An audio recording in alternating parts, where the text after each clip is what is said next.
Pemirsa, Anda kembali bersama kami di Breaking News Metro TV dan saya akan kembali terhubung dengan rekan kami, jurnalis MGN, Cecilia Sinabariba, yang pagi hari ini juga masih berada di TKP atau di sekitar permukiman warga. Sisil, menyambung pertanyaan saya sebelumnya, apakah ada informasi warga setempat yang mengaku kehilangan anggota keluarganya, Sisil? Iya, Reno, sampai malam tadi memang kami masih melihat ada atau mendengar adanya laporan terkait dengan warga yang masih berusaha untuk mencari keberadaan dari anggota keluarganya. Setidaknya tadi terakhir kami masih mendengar ada satu warga yang mencari satu warga lainnya, tapi bukan di RW ini karena kebakaran ini berdampak di dua RW, Reno, RW 09 dan juga RW 01. Nah, warga yang merasa kehilangan anggota keluarganya ini berada di RW 01. Sudah melapor juga kepada pihak petugas yang ada di sini, baik tadi kepada petugas pemadam kebakaran maupun petugas relawan dan juga petugas kepolisian. Dan nanti jika memang kondisinya sudah memungkinkan, artinya jika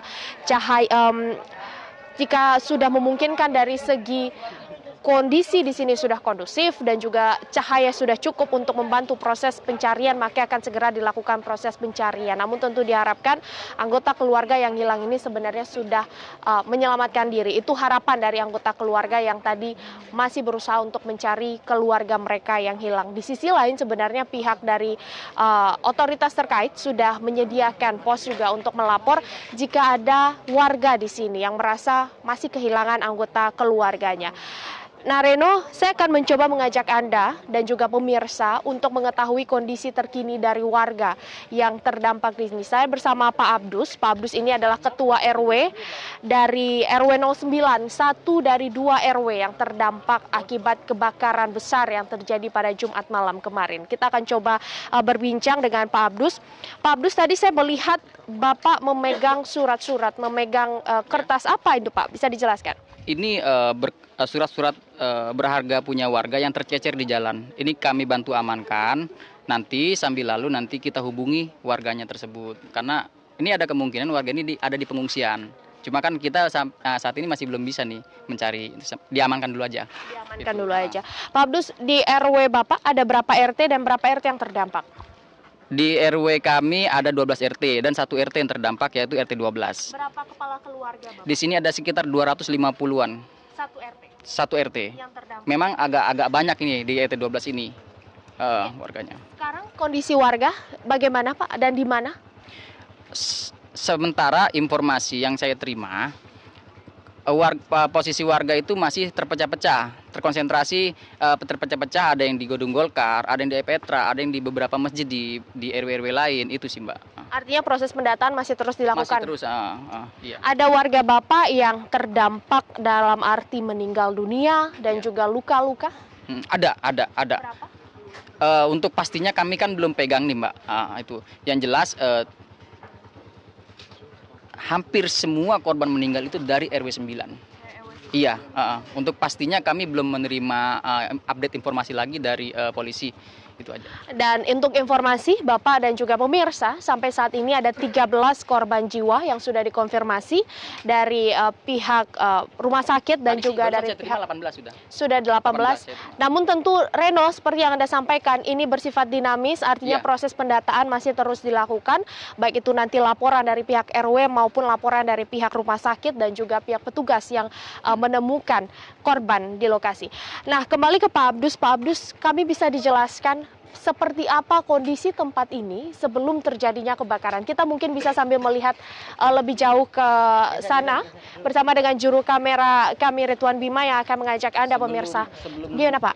Sebelum terjadi kebakaran ini, RW 9 ini banyak sekali UMKM di sepanjang jalan ini. UMKM termasuk banyak sekali warung gitu, Mbak, warung. Kemudian ini juga ada agen. Pokoknya hidup sekali nih di sini, Mbak.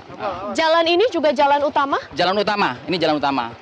Jalan utama lebar 4 meter. Lebarnya 4 meter dan menjadi jalan pintas juga. Ya, apa ya? Dari Pelumpang ke Kelapa Gading. Oke. Pak Abdus, dari tempat kita awal tadi, saya bisa dengan jelas melihat tangki minyak milik Pertamina yang jaraknya memang begitu dekat. Apakah memang sedekat itu, Pak, jarak antara pemukiman warga dengan milik Pertamina? Iya, karena memang hanya dibatasi tembok. hanya dibaca tembak itu tok, gitu. Itu tok. Sehingga ketika terjadi hal seperti ini dampaknya langsung terasa. Langsung terasa. Pak, tadi Bapak juga sempat mengatakan bahwa ini bukan yang pertama kali terjadi di sini kejadian ini. Bisa disampaikan lagi Pak kapan kejadian-kejadian sebelumnya pernah terjadi? Tahun 2009 itu kilang minyak itu meledak itu, dan itu di warga kami tidak ada korban jiwa, itu aja tahun 2009. Tapi tidak separah ini paling parah. Itu. Ini paling parah. Oke. Kita bisa mencoba throwback lagi Pak. Kita bisa mencoba menceritakan kembali. Bapak tadi mengatakan Bapak ada di lokasi pada saat kejadian, sempat memberikan instruksi juga kepada warga Bapak. Bagaimana sebenarnya kepanikan? Bagaimana sebenarnya kejadian pada saat Jumat malam itu? Saya sebagai pengurusnya yang di sini tuh berusaha semaksimal mungkin menjauhkan warga saya tuh dari titik bau. Sebenarnya ini nggak nyangka juga ini bakal meledak. Itu ketika meledak itu boom gitu kan, saya kepala ini, mata ini sekarang kosong, saya melihat itu warga di tengah jalan tuh banyak yang terlempar pada luka bakar segala macam itu, Mbak. Aduh, pokoknya susah.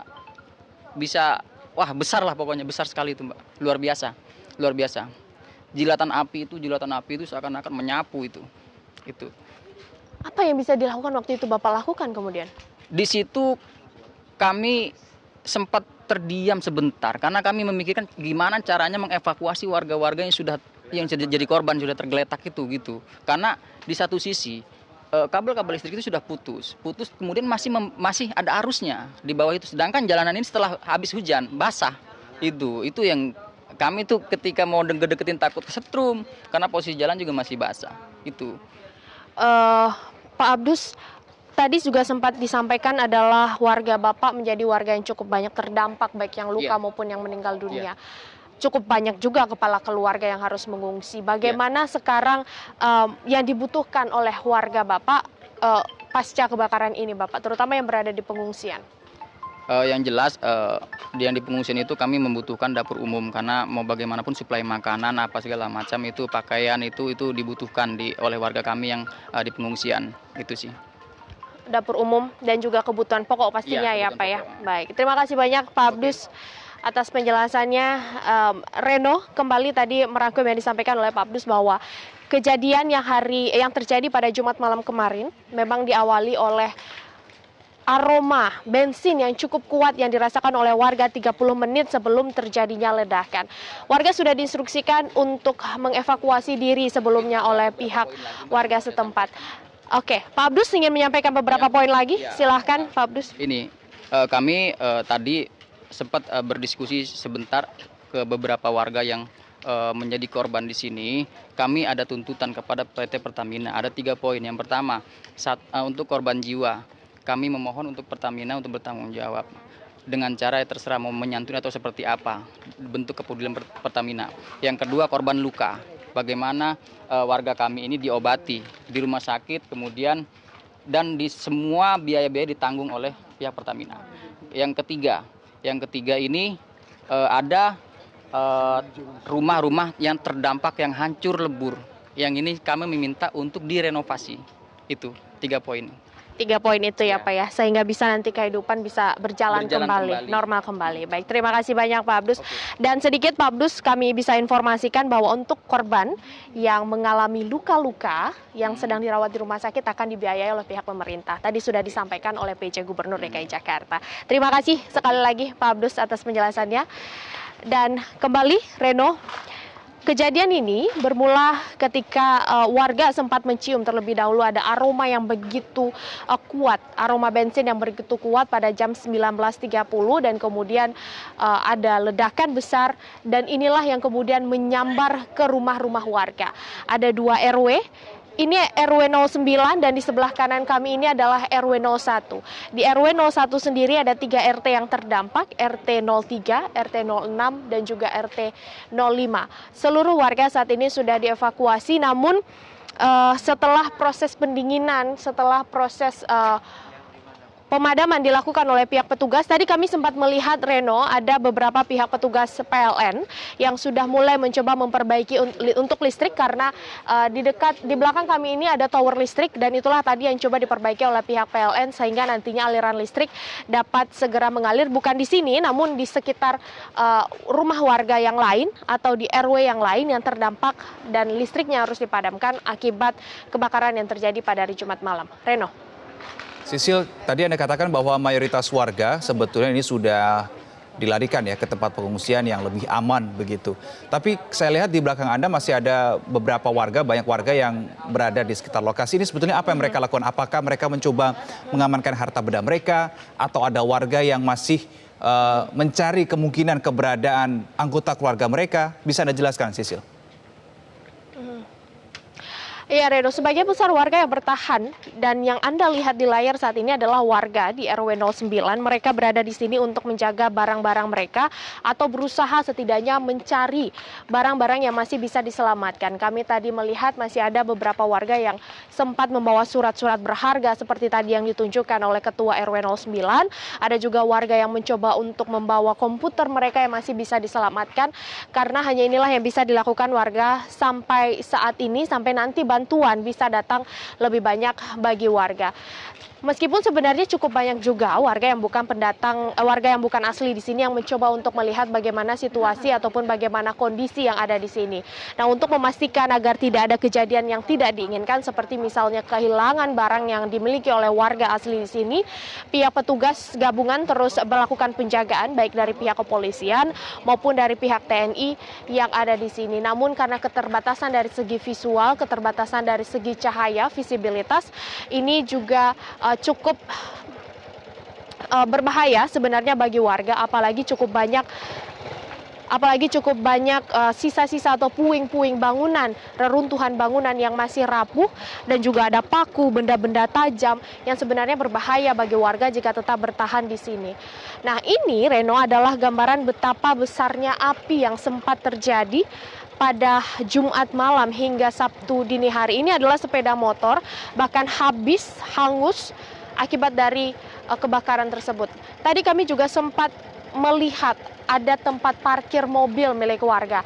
Ada 5 mobil yang terparkir di sana dan semuanya habis, tidak bersisa, hanya tinggal kerangka dari mobil itu saja yang jaraknya sangat dekat dengan depo milik Pertamina ini hanya berbatas dari beton saja. Sehingga ketika terjadi ledakan yang berujung pada kebakaran tersebut, parkiran milik warga dengan mobil-mobil di dalamnya menjadi sasaran pertama untuk kemudian menyambar ke rumah warga yang lain yang berujung pada terjadinya korban jiwa. Ada 13 korban jiwa yang saat ini masih meninggal dunia yang masih terus diupdate informasinya oleh pihak dari rumah sakit. Kemudian juga ada lebih dari 20 warga, bahkan lebih dari 30 warga yang juga mengalami luka-luka, baik itu luka berat, luka sedang maupun luka ringan, terutama luka bakar. Reno. Baik, terima kasih rekan Cecilia Sinabariba untuk informasi Anda langsung dari lokasi kejadian. Tetap jaga keselamatan Anda, Sisil dan juga tim yang ada di lapangan.